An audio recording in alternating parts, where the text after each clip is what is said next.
Good afternoon. I'm Douglas Jacoby. I'm speaking to you from North River, which is our church building, which these days with the virus is very empty and quiet. But greetings to everyone from Atlanta. And this is iFaith video sermon number 52, which I've entitled Shame, Shame, Shame. 2 Timothy is regarded as Paul's final letter. Paul was executed under the Emperor Nero, who died in 68 AD, Nero.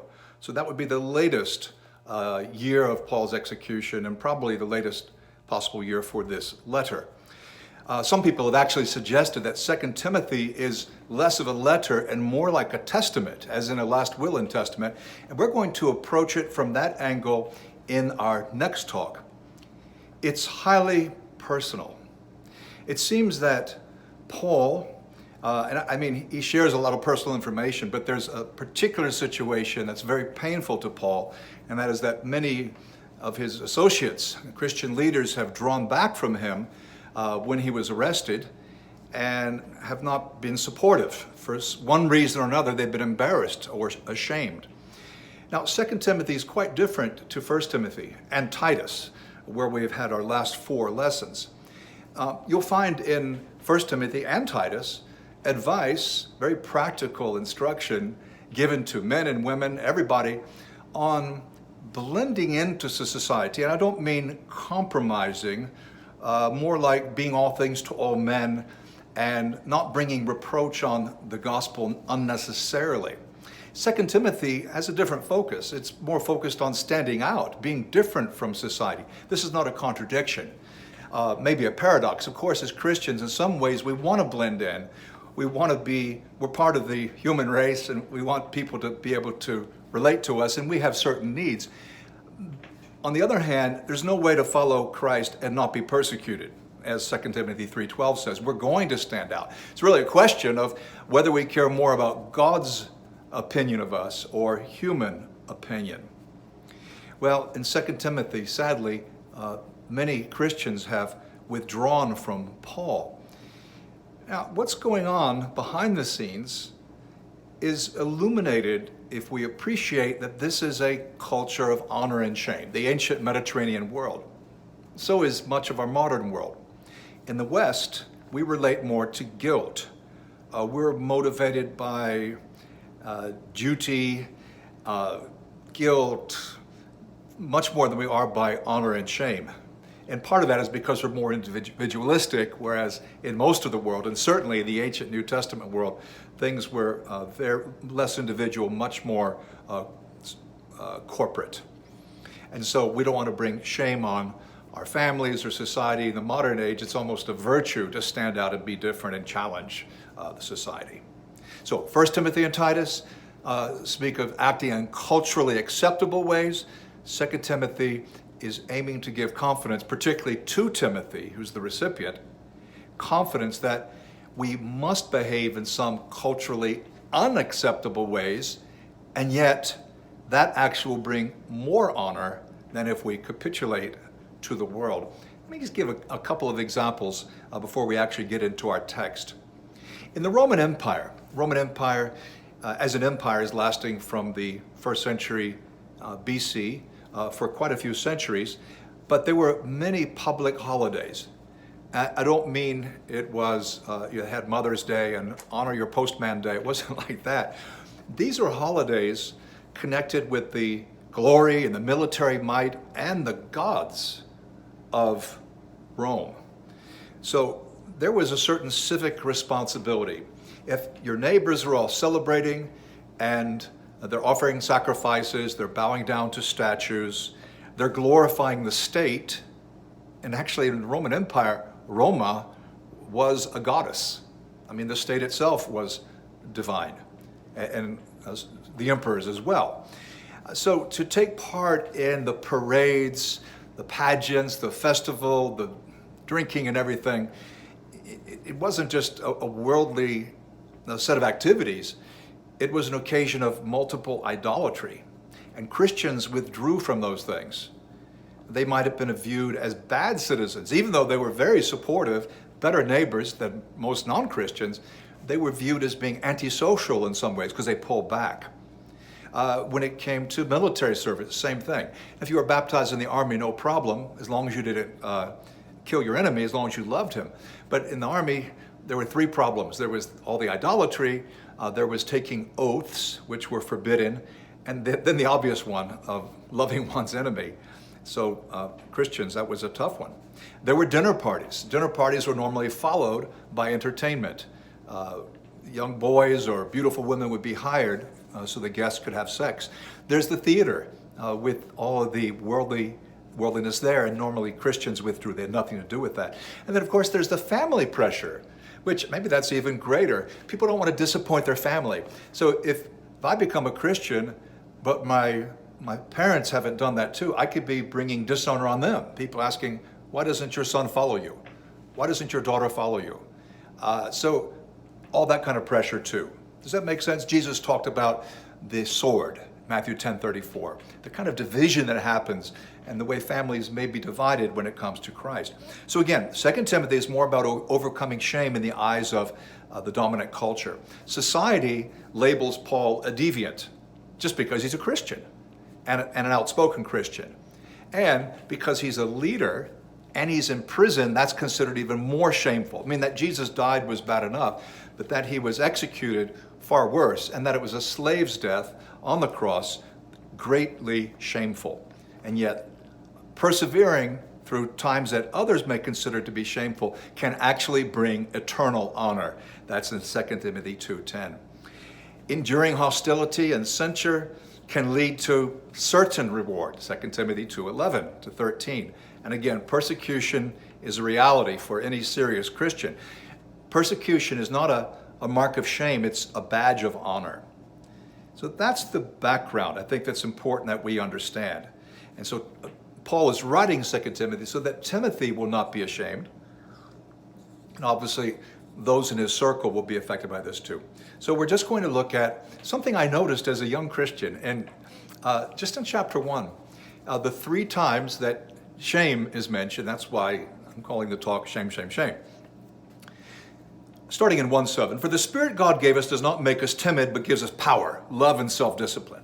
So do not be ashamed of the testimony of our Lord or of me as prisoner. Rather, join with me in suffering for the gospel by the power of God. He has saved us and called us to a holy life, not because of anything we have done, but because of his own purpose and grace. So the first mention of shame here in verse 8, 2 Timothy 1:8, is asking Timothy not to be ashamed of the testimony or ashamed of Paul. In fact, Paul invites him to join with me suffering for the gospel of the power of God. Now, there's naturally the pushback of a godless world against our efforts to live a holy life, and that can make us shrink back or ashamed, even though we're doing what's right. But there's also a resistance that comes from the world when we take a stand, when we act hopefully more honorably, with more integrity, and when we are evangelistic and engaged. That opposition can even be violent. Paul asked Timothy not to be ashamed of him. It must have been a possibility. I'm not saying Timothy was ashamed, but Paul knows that that's important for the unity of the Christian movement. Paul speaks, going now to verse 11, of the gospel I was appointed a herald, apostle, and a teacher, and that is why I'm suffering as I am. Notice the word suffering appears again as it did in the previous passage. Yet this is no cause for shame, because I know whom I've believed. I'm convinced he is able to guard what I've entrusted to him until that day. So here, it's not about Timothy, it's about Paul. And Paul says he's not ashamed because he knows Jesus Christ. Imagine you're appearing before a minor provincial governor or magistrate. You might be intimidated or afraid to do something wrong. On the other hand, if you really believe you know the King of Kings, that's your boss's boss's boss's boss's boss. I mean, you know the top authority in the whole universe. You'll be not so ashamed. And Paul has that perspective. He's looking forward to that day. He mentions that day, the day of judgment, when right is rewarded, the righteous are vindicated, and evil is punished. And then in the last section, verse 15, You know that everyone in the province of Asia has deserted me, including Phygelus and Hermogenes. May the Lord show mercy to the household of Onesiphorus, because he often refreshed me and was not ashamed of my chains. Let me just clarify. The province of Asia, that's the extreme western part of Turkey. Ephesus is the major city, a major city. There's several. And everyone there has backed off from Paul. They've distanced themselves.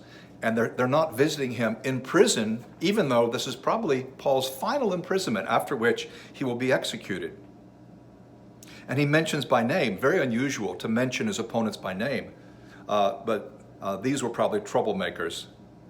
And then he says, may the Lord show mercy to the household of Onesiphorus. Interestingly, Onesiphorus, presumably it's that man himself that Paul is commending, came to Rome and found Paul, and he wasn't ashamed of his chains. Now, I'm reading into it a bit. This may be speculative, but I'm imagining that Onesiphorus did not know exactly where Paul was and had to ask around to find which prison, where was he being held. And it's not that honorable. Oh yeah, I want to visit someone. Who's that someone? In prison. What did he do wrong? Oh my goodness, ringleader of the Nazarene sect? You can see that people might want to be a bit vague, but you have to be specific if you want to find somebody, right? And he says, on the contrary, when Onesiphorus was in Rome, he searched hard for me until he found me. May the Lord grant that he will find mercy from the Lord on that day, the judgment day. You know very well in how many ways he helped me in Ephesus. So Onesiphorus was one of Paul's stalwart companions, a great support, and he kept searching for Paul until he found him. He wasn't ashamed to visit Paul. He didn't give up easily. That verse 17, he searched hard until he found me, that inspired me as a young Christian to persevere, because it's a model of perseverance, even if you fail the first time. Onesiphorus didn't just persevere. It wasn't just a lack of shame that is honorable. It was that he cared about Paul. There was love. Time for some application. How about me? Am I proud of those who take a stand for Christ, especially if they do it in a very vigorous way, or am I embarrassed by them? Now, of course, some behaviors can be embarrassing, and some of those things are not wise. Jesus encourages discretion. We're to be as wise as serpents and as innocent as doves. But when someone's doing the right thing, are we willing to identify with them and stand up for them? How about outreach? Do we try to hide our Christian commitment? And when we do share, if people push back, then what do? Does it silence us? Or is pride or vanity keeping us from sharing with others? Are we ashamed of the gospel? Are we giving in to worldly values? Overly concerned with being cool? That is, the way we dress and the way we talk and our kind of humor? Are we terrified of being judged and labeled as intolerant or bigots who can see no way but their way? Are we afraid of being called judgmental? If we understand the message of the gospel, and particularly if we read 2 Timothy, we'll be less tempted. We'll be more inspired to do what is right, because this is a huge theme and it very much dominates chapter 1. And by the way, it seems that Paul was effective in his appeal to Timothy. The reason I say that is that at some point, and it may have been after Paul's execution, I don't know, whoever wrote the Hebrew letter makes this comment. Hebrews 13:23. I want you to know that our brother Timothy, has been released. If he comes in time, he'll be with me when I see you. So it's just a little personal note there. At the end of Hebrews, which is, this amazing treatise, no one knows who wrote it, but just in passing mentioning that Timothy has been released.